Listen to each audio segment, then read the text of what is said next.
बोले कन्हैया, जिस बैकुंठ के लिए बड़े बड़े योगी लोग तरसते हैं, बड़े बड़े सिद्ध मुनि तरसते हैं, जीवन पर्यंत तपस्या में लगे रहते हैं, जवानी से बुढ़ापा आ जाता है, मर जाते हैं, पर उनको बैकुंठ का दर्शन नहीं हो पाता है। कन्हैया, तेरे बैकुंठ को दर्शन और करा दे। वो तेरा बैकुंठ कैसो है, इन आंखों से देख तो ले। मैं भगवान ने कहा, क्या करोगे बैकुंठ को देख के? बैकुंठ से अच्छा तो वृंदावन है, हमारा ब्रज है। बोले नहीं नहीं नहीं, एक बार इन नेत्रों के द्वारा हम तेरे बैकुंठ के दर्शन करना चाहते। राधे राधे। भगवान ने कहा ठीक है, और पुनः ठाकुर जी ने माया के द्वारा शरीर के संग ही सशरीर समस्त ब्रजवासियों को बैकुंठ में भेज दिया है। बोले कृष्ण कन्हैया लाल की। सशरीर समस्त ब्रजवासियों को बैकुंठ में भगवान ने भेजा, और जैसे ही बैकुंठ में पहुंचे हैं कि भगवान तो वहां से गायब हो गए। अब ब्रजवासी ग्वाल बाल इधर उधर बैकुंठ में घूमने लगे, कभी देखते इधर कभी देखते उधर। भगवान के बड़े बड़े पार्षद खड़े हुए थे बैकुंठ में, और घूमते घूमते पार्षदों को दिखाई दिया। पार्षदों ने पूछा, कौन, कहाँ से आए हो, आपका परिचय क्या है? ब्रजवासी कहते हैं, भैया हम बहुत दूर से ब्रज से आए हैं। हमारा आपका जो स्वामी है ना, वो हमारा मित्र है बचपन को। कौन स्वामी? बोले जो बैठा होगा सिंहासन पे, ये हमारा मित्र है। बोले ऐसे नहीं बोलते, ढंग से सभ्यता से सावधानी से बोलिए। ब्रजवासी ने विचार किया, जी कैसी सभ्यता सिखा रहे हो हमें, हम तो ब्रज में कन्हैया कन्हैया कह में जाते हैं, अब ये कह रहे सभ्यता से बोलिए, सावधानी से बोलिए। कैसी सावधानी भैया बताओ? बोले ठाकुर जी के नाम के आगे श्री और पीछे जी लगा के बोलना चाहिए। बोले श्री और जी, अरे अरे क्यों पागल बना रहे हो हमें, हम तेरे ठाकुर जी घोड़ा बना दे, मैं घोड़ा अपने वृंदावन में। बोले कैसे? बोले जब हम माखन चोरी करवे जामे का है, तो हम बहुत सी मटकी ऊपर रखी रहे, हमारा हाथ न जावे ना, तो हम जाते क्या अहिर के तू झुक, हम तेरे ऊपर चढ़ेंगे और तू घोड़ा बन हमारो।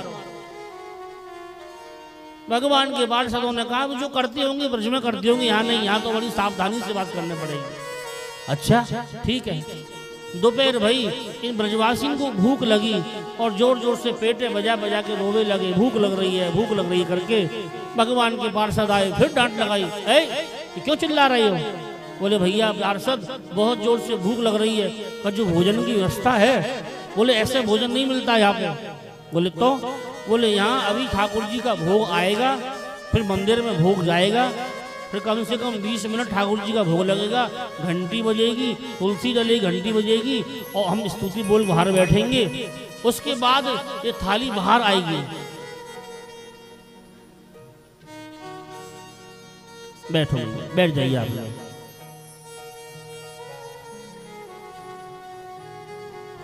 श्री राधा।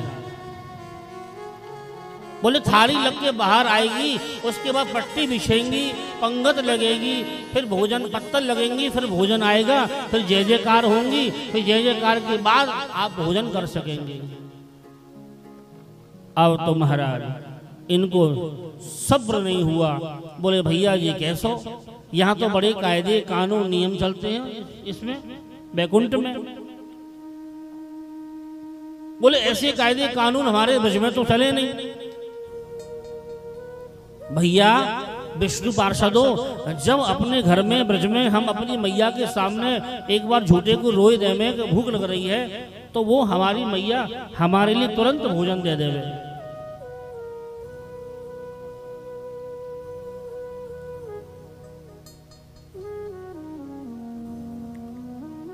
बोलिए वृंदावन बिहारी लाल की जय। बोले जब हम अपनी मैया के सामने रोवे तो मैया तुरंत भोजन दे देवे। अब ब्रजवासी रोने लगे भूख के कारण, भगवान के चिंतन करने लगे। बोले भैया जल्दी भोग लगा और हमें भूख लग रही है, भोजन दे। उधर ठाकुर जी का भोग लगना शुरू हुआ बैकुंठ में। ब्रजवासी बैठे बैठे पार्षदों से बोले भैया पार्षदों एक बात बताओ। बोले कहा? बोले आपके बैकुंठ में गिरिराज पर्वत है? बोले नहीं। बोले आपके बैकुंठ में गिरिराज पर्वत नहीं है? बोले ना।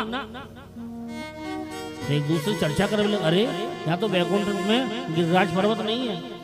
दूसरे ने कही अच्छा एक बात बता पार्षद। बोले हाँ आपके बैकुंठ में यमुना जी बहवे?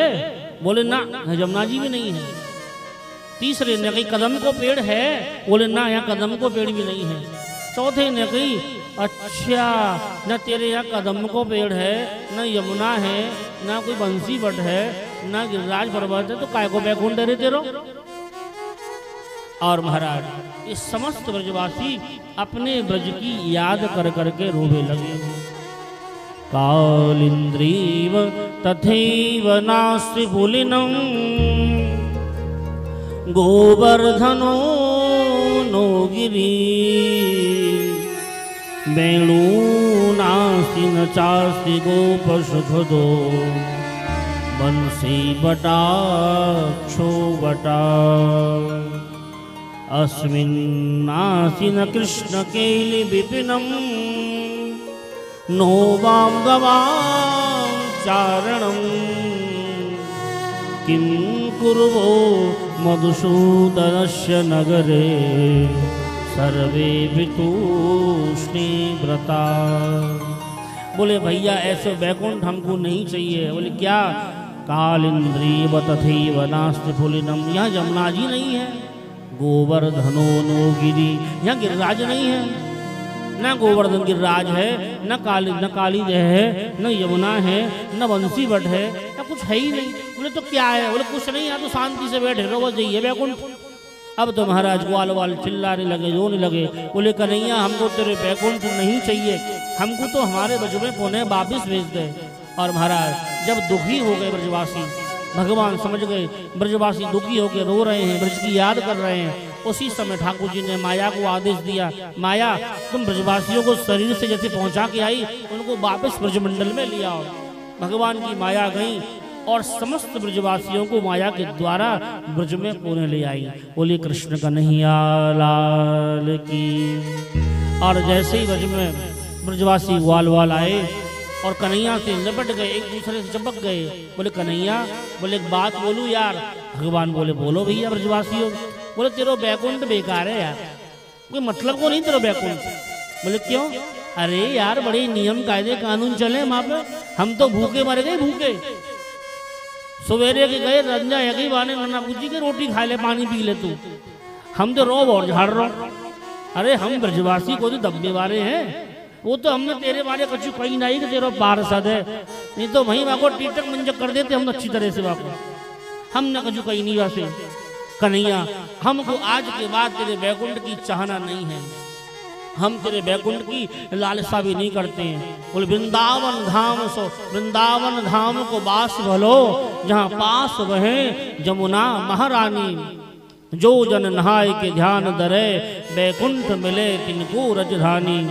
चारों वेद बखान करें और संत मुनि जिनके मन मानी।